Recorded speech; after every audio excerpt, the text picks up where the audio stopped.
श्रीगुरुभ्यो नमः। श्री सर्वज्ञ महेश्वर परशिवावतारभूत श्रीमदादिशंकर भगवत्पादाचार्य प्रतिष्ठापितस्य सर्वज्ञ मूलाम्नाय पीठस्य श्री काञ्ची कामकोटिपीठस्य अधिपतीनां जगद्गुरूणां श्रीमच्चन्द्रशेखरेन्द्र सरस्वती महास्वामिनाम् अष्टोत्तरशतनामावलिः। श्रीचन्द्रशेखरयतीन्द्र सरस्वतीनां शान्तान्तरङ्गकलिताखिलभावुकानां काञ्चीपुरी स्थितमहोन्नतकामकोटिपीठीम् उपाश्रितवतां चरणावुपासे। अपारकरुणासिन्धुं ज्ञानदं शान्तरूपिणं श्रीचन्द्रशेखरगुरुं प्रणमामि मुदान्वहम्। श्रीचन्द्रशेखरेन्द्रास्मदाचार्याय नमो नमः। श्रीचन्द्रमौलिपादाब्जमधुपाय नमो नमः। आचार्यपादाधिष्ठानाभिषिक्ताय नमो नमः। सर्वज्ञाचार्य भगवत्स्वरूपाय नमो नमः। अष्टाङ्गयोगनिष्ठागरिष्ठिताय नमो नमः। सनकादिमहायोगिसदृशाय नमो नमः। महादेवेन्द्रहस्ताब्जसञ्जाताय नमो नमः। महायोगिविनिर्भेद्य महत्वाय नमो नमः। कामकोटिमहापीठाधीश्वराय नमो नमः। कलिदोषनिवृत्त्येककारणाय नमो नमः। श्रीशङ्करपदाम्भोजचिन्तनाय नमो नमः। भारतीकृतजिह्वाग्रनर्तनाय नमो नमः। करुणारसकल्लोलकटाक्षाय नमो नमः। कान्तिनिर्जितसूर्येन्दु कम्राभाय नमो नमः। अमन्दानन्दकृन्मन्दगमनाय नमो नमः। अद्वैतानन्दभरितचिद्रूपाय नमो नमः। कटीतटलसच्चारुकाषायाय नमो नमः। कटाक्षमात्रमोक्षेच्छाजनकाय नमो नमः। बाहुदण्डलसद्वेणुदण्डकाय नमो नमः। फालभागलसद्भूतिपुण्ड्रकाय नमो नमः। दरहासस्फुरद्दिव्यमुखाब्जाय नमो नमः। सुधामाधुरिमामञ्जुभाषणाय नमो नमः। तपनीयतिरस्कारि शरीराय नमो नमः। तपःप्रभाविराजत्वत्वादृशाय नमो नमः। सङ्गीतानन्दसन्दोह सर्वस्वाय नमो नमः। संसाराम्बुधिनिर्मग्नतारकाय नमो नमः। मस्तकोल्लासिरुद्राक्षमकुटाय नमो नमः। साक्षात्परशिवामोघदर्शनाय नमो नमः। चक्षुर्गतमहातेजोत्युज्ज्वलाय नमो नमः। साक्षात्कृतजगन्मातृस्वरूपाय नमो नमः। क्वचित् बालजनात्यन्तसुलभाय नमो नमः। क्वचिन्महाजनातीव दुष्प्रापाय नमो नमः। गोब्राह्मणहितासक्तमानसाय नमो नमः। गुरुमण्डलसम्भाव्यविदेहाय नमो नमः। भावनामात्रसन्तुष्टहृदयाय नमो नमः। भाव्याद्यभाव्यदिव्यश्रीपदाब्जाय नमो नमः। व्यक्ताव्यक्ततरानेकचित्कलाय नमो नमः। रक्तशुक्लप्रभामिश्रपादुकाय नमो नमः। भक्तमानसराजीवभवनाय नमो नमः। भक्तलोचनराजीवभास्कराय नमो नमः। भक्तकामलताकल्पपादपाय नमो नमः। भुक्तिमुक्तिप्रदानेकशक्तिदाय नमो नमः। शरणागतदीनार्तरक्षकाय नमो नमः। शमादिषट्कसम्पत्प्रदायकाय नमो नमः।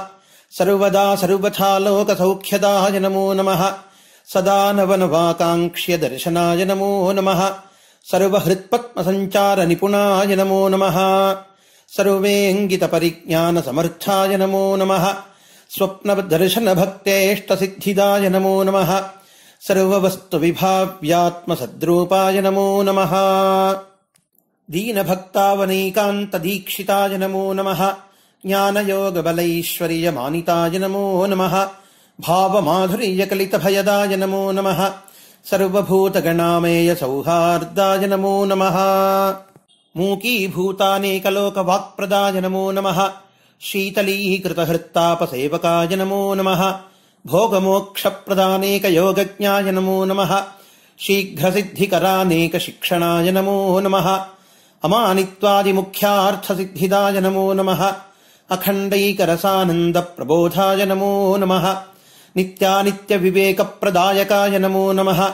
प्रत्यगेतरसाखण्डचित्सुखाय नमो नमः इहामुत्रार्थवैराग्यसिद्धिदाय नमो नमः महामोहनिवृत्त्यर्थमन्त्रदाय नमो नमः क्षेत्रक्षेत्रज्ञप्रत्येकदृष्टिदाय नमो नमः क्षयवृद्धिविहीनात्मसौख्यदाय नमो नमः तूलाज्ञानविहीनात्मतृप्तिदाय नमो नमः मूलाज्ञानबाधितात्ममुक्तिदाय नमो नमः भ्रान्तिमेघोच्चाटनप्रभञ्जनाय नमो नमः शान्तिवृष्टिप्रदामोघजलदाय नमो नमः एककालकृतानेकदर्शनाय नमो नमः एकान्तभक्तसंवेद्यस्वगताय नमो नमः श्रीचक्ररथनिर्माणसुप्रथाय नमो नमः श्रीकल्याणतरामेयसुश्लोकाय नमो नमः आश्रिताश्रयणीयत्वप्रापकाय नमो नमः अखिलाण्डेश्वरीकर्णभूषकाय नमो नमः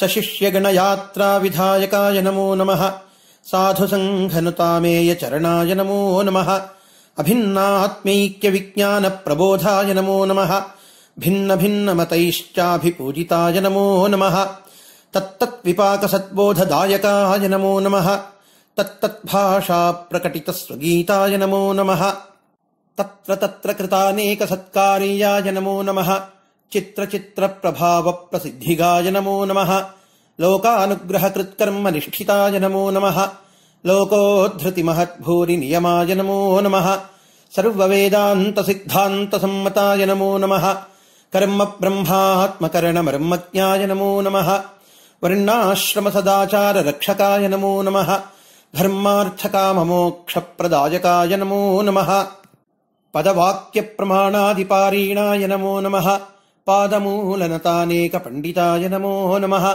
वेदशास्त्रार्थसद्गोष्ठीविलासाय नमो नमः वेदशास्त्रपुराणादिविचाराय नमो नमः वेदवेदाङ्गतत्त्वप्रबोधकाय नमो नमः वेदमार्गप्रमाणप्रख्यापकाय नमो नमः निर्निद्रतेजोविजितनिद्राद्याय नमो नमः निरन्तरमहानन्दसम्पूर्णाय नमो नमः स्वभावमधुरोदारगाम्भीर्याय नमो नमः सहजानन्दसम्पूर्णसागराय नमो नमः नादबिन्दुकलातीतवैभवाय नमो नमः वादभेदविहीनात्मबोधदाय नमो नमः द्वादशान्तमहापीठनिषण्णाय नमो नमः देशकालापरिच्छिन्नहृद्रूपाय नमो नमः निर्माणशान्तिमहितनिश्चलाय नमो नमः निर्लक्ष्यलक्ष्यसंलक्ष्य निर्लेपाय नमो नमः श्रीषोडशान्तकमलसुस्थिताय नमो नमः श्रीचन्द्रशेखरेन्द्रश्री